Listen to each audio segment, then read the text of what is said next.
नमस्कार.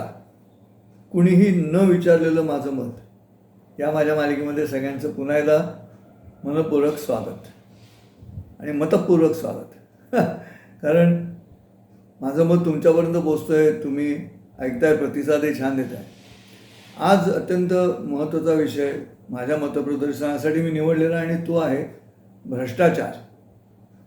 तर भ्रष्टाचार म्हणजे काय, तर शुचित आचरणाचा एक आलेख ठरलेला असतो आणि त्या आलेखाच्या माध्यमातून त्या क्रमानं ते जावं लागतं. शुचित आचरण म्हणजे नेमकं काय, तर समोरच्याचं नुकसान न होणारं आचरण पहिलं एक. आणि दुसरी गोष्ट, क्रमानं ज्या गोष्टी व्हायला हव्यात त्या क्रम तोडून करून घेण्यासाठी केलेली हालचाल. कित्येक वेळा तुमचा अभ्यास, तुमची साधना तेवढी नसते आणि मग मनामध्ये स्वतःला कळत असतं, आतल्या मनामध्ये, की मी तयार नाही आहे म्हणून, पण तरी काम तर व्हायला हवं आहे. आणि म्हणून मी कोणाकडनं तरी काम करून घेण्यासाठी काही व्यवहार करतो, टेबलाखालून करतो.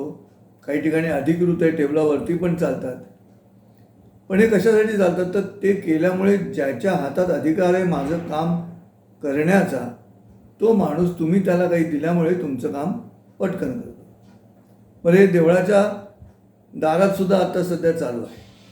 आणि त्यामुळे माझं श्रीमंत असणं, माझ्या कामाची गरज समाजाला आहे, त्यामुळे माझा वेळ वाचला पाहिजे, अशी भूमिका घेऊन आलेले राजकारणी असोत, गुंड असोत, की दर्शन आपल्याला पाहिलं पाहिजे, आपण लाईनमध्ये उभं राहत नाही, असं म्हणणारी मंडळी आहे. त्यामुळे देवाच्या दर्शनासाठी सुद्धा ज्या पद्धतीनं आम्ही शुचित क्रम सोडून वागतो आणि हे घडतं सातत्यानं. मूळ दोन माणसांमधला जो व्यवहार आहे तो व्यवहार चुकीचा होण्याचं मूळ कारण देवाबरोबरच्या व्यवहारामध्ये सुद्धा काही वेळेला वाटतं की हे असं व्हायला हवं का. आणि त्यामुळे मला नेहमी प्रश्न पडतो की नवस आणि लाच याच्यामध्ये काय फरक आहे, त्याच्यावरती चिंतन केलं गेलं पाहिजे. मी देवाला म्हणतो की मला यश दे, मी 11 नारळांचं तोरण बांधेन, मी 4 किलो पेढे देईन, असं अनेक गोष्टी मी देवाला सांगतो. आणि त्यानुसार मी देवाला कर्माव्यतिरिक्त काहीतरी वस्तुरूपात द्यायचा प्रयत्न करतो. आमचे नवस हे सहसा वस्तुरूपातले जास्त असतात.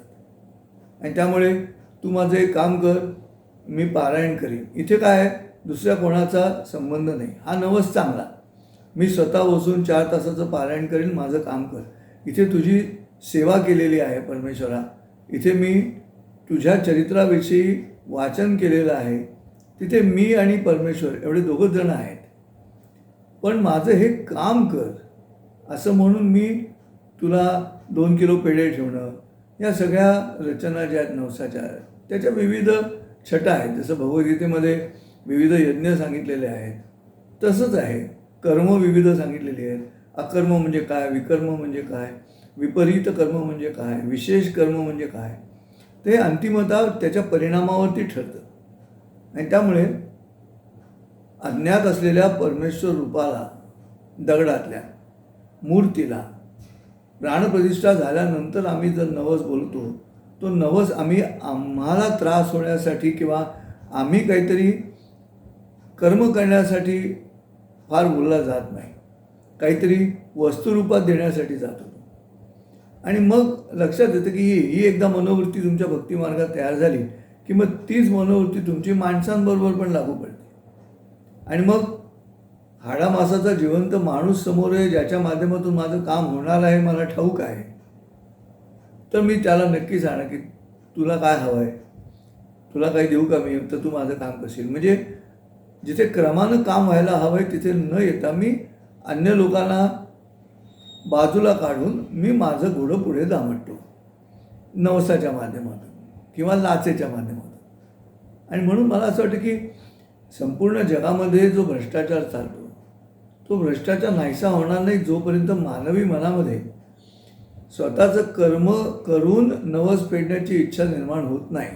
आणि वस्तुरूप काहीतरी देऊन नवस फेडण्याची प्रक्रिया जी आहे, तो थोडा नकारात्मक नवस वाटतो आणि तिथे लाच नावाचा शब्द यायला सुरुवात होते. आणि मग एकदा ती लाच दिली की तो शब्द उलटा केला जातो, काय, चला तुम्ही पुढे जा, असं आहे ते. आणि म्हणून कितीही सरकारी आली, वेगवेगळे राजकीय पक्ष सत्तेवर आले तरी हा मूळ मानवी मनाचा जो ढाचा आहे तो ढाचा जाणार नाही. याचं कारण अज्ञात कोणीतरी शक्ती कार्यरत आहे आणि ते सत्य पण आहे, ती कार्यरत आहेच.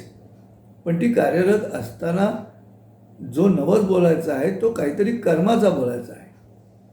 मी गजानन महाराज शेगाव यांना नवस बोलत असेल की तुम्ही माझं काम करा आणि तुम्ही भास्कर शेतकऱ्याच्या विहिरीला पाणी आणलं तर मी आज जिथे जिथे दुष्काळ आहे तिथल्या 4 गावांमध्ये मी बोअरवेल खणून देईन आणि त्या वेलीतून येणारं पाणी तिथल्या शेतीला किंवा तिथल्या माणसांना पिण्यासाठी योग्य करेन. हा नवस कसा आहे? मी आणि परमेश्वर, माझं कर्म आणि माझं काम होण्यासाठी मीच मला स्वतःला बांधून घेऊन एखाद्या निर्णयामध्ये कार्यरत होतो. मी जेव्हा वस्तुरूपात गेलो की मग लाच सुरू झाली. मग ती परमेश्वराला जरी असली तरी ती आम्हाला तरी लाचच म्हणायला लागेल. आणि हे कळत नाही दुसऱ्याला. जेव्हा 2 माणसांचा व्यवहार आहे तर तो तिसऱ्याला कळत नाही. माणूस सज्जन राहतो भ्रष्टाचार करूनसुद्धा, आणि ते केवळ या मानवजातीलाच शक्य आहे. तुम्हाला मी एक गोष्ट सांगतो. एका फॅक्टरीमधल्या 15 जणांना कामावरनं कमी करायचं होतं, कारण यंत्र वाढत गेली तशी माणसांची गरज कमी झाली. पण मग आता अचानक एवढी वर्ष काम करणाऱ्या माणसांना कामावरनं काढायचं कसं? तर 15 जणं कमी करायचे. म्हणजे 15 जणांचे आयुष्यभराचे पुढचे पगार कंपनीचे वाचले, ग्रॅच्युइटी वाचली, प्रॉव्हिडंट फंड वाचला, सगळंच वाचलं. मग काय करायचं असा प्रश्न त्या फॅक्टरीच्या मालकाला पडला. मालकाने बोलावून घेतलं युनियन लीडरला आणि मग युनियन लीडरला त्यांनी सांगितलं की मी तुला प्रत्येक कामगारा पाठीमागे मी 2 लाख रुपये तुला देतो, 30 लाख रुपये मी तुला देतो, मला 15 जणांना काढायचं, काय करूया सांग. त्या दोघांची खाजगी बैठक झाली ऑन ड्रिंक्स. आणि तेव्हा युनियन लीडरने त्याला आयडिया दिली. तो म्हणाला त्यातले जे वयस्कर आहेत 50च्या पुढचे असे 40 कामगार निवड आणि 40 जणांना तो नोटीस आले की 2 महिन्यांनी तुम्हाला कामावरनं कमी करण्यात येणार आहे, तेव्हा ही नोटीस देतो आहे. मग तू काय करशील असं मालकाने विचारतो. तो मग म्हणाला मी 1 दिवस फॅक्टरी बंद पाडीन संप करून. मग 1 दिवस मी मोर्चा आणीन सगळ्या कामगारांचा कंपनीच्या दारावरती. मग त्याच वेळेला तुझी गाडी येईल. तुझी गाडी आली की मी येईन आणि माझ्या मुठीने तुझ्या गाडीच्या काचेवरती हात मारीन, वस्तू हातात घेऊन ती काच फोडेन. मग त्याच्यानंतर मी तुझ्या केबिनमध्ये घुसेन काही कामगारांना घेऊन आणि मग तुम्ही असं केलं तर याद राखा असं म्हणून मी तुझ्या मुस्कटात मारेन.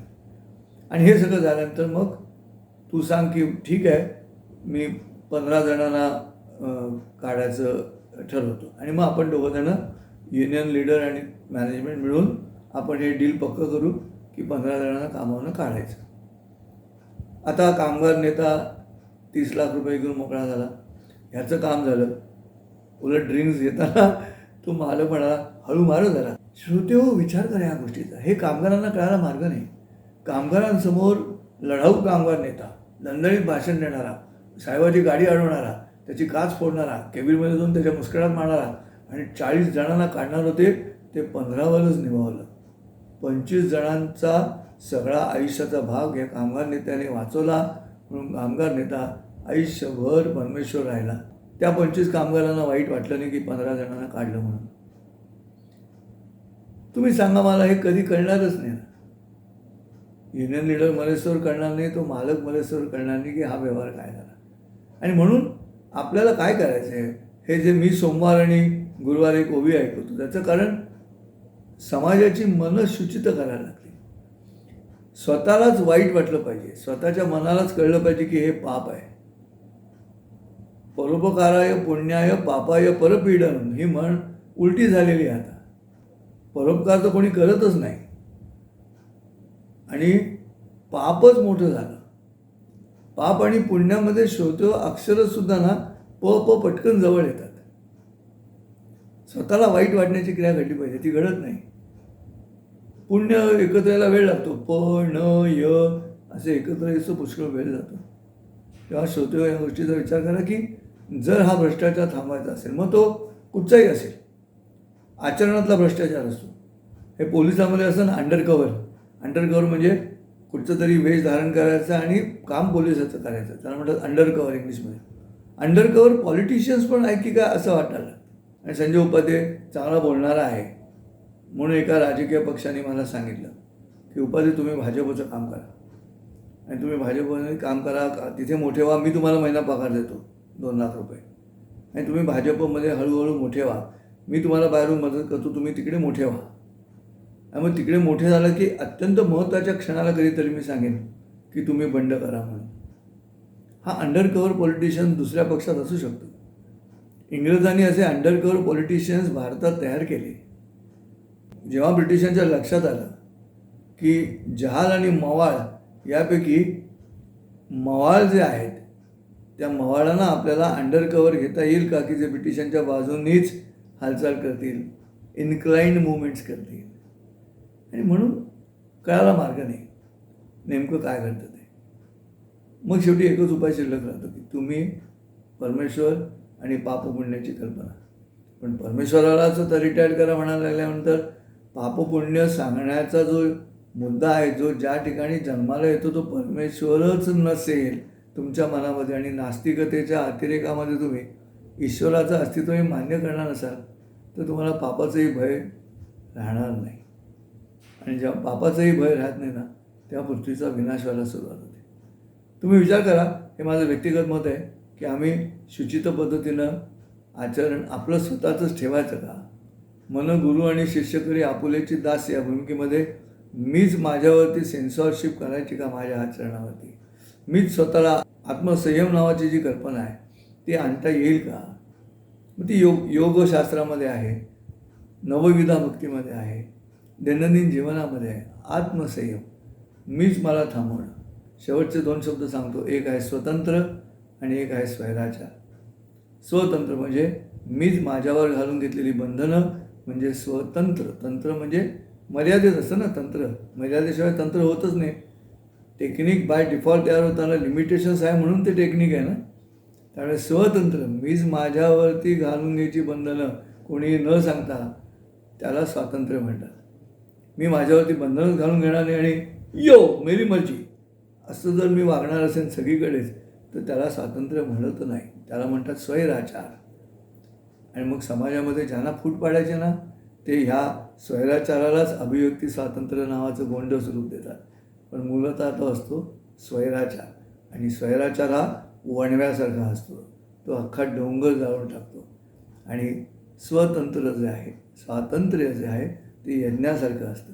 दोन्ही अग्नीचीच रूपं आहेत, पण एकाला चौकट आहे आणि एकाला चौकट नाही. जिथे चौकट आहे तिथे यज्ञ आहे आणि यज्ञाला फळ आहे चांगलं.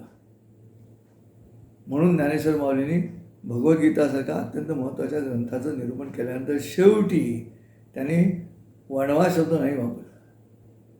आता विश्वात्मके देवे येणे वाघ यज्ञे तोषावे, तोषोनी मध द्यावे पसाय दाने. वाघ यज्ञ तोषावे. मी अत्यंत मर्यादित स्वतःवरती बंधनं घालून मी भगवद्गीतेचा अर्थ सांगितलेला आहे म्हणून तो वाघ यज्ञ आहे शोधतो. मी माझ्या परीने तोच प्रयत्न करतो आहे. आता माऊलीने आपण काय दिवसा सूर्य कैसा दिसतो हे पहा मी तुम्हा दावितो, ऐसे जर काजवा रात्री म्हणतो तर तो एक मूर्ख. त्या मूर्खाची स्थिती माझी आहे मला कल्पना आहे. पण किमान माझ्या या कोणी न विचारलेल्या मता पाठीमागे शुचित विचार आहे एवढं मात्र निश्चित. असं पुन्हा भेटू पुढच्या बुधवारी माझ्या कोणी न विचारलेल्या मताविषयी गप्पा मारण्यासाठी. तोपर्यंत नमस्कार, आनंदात राहा.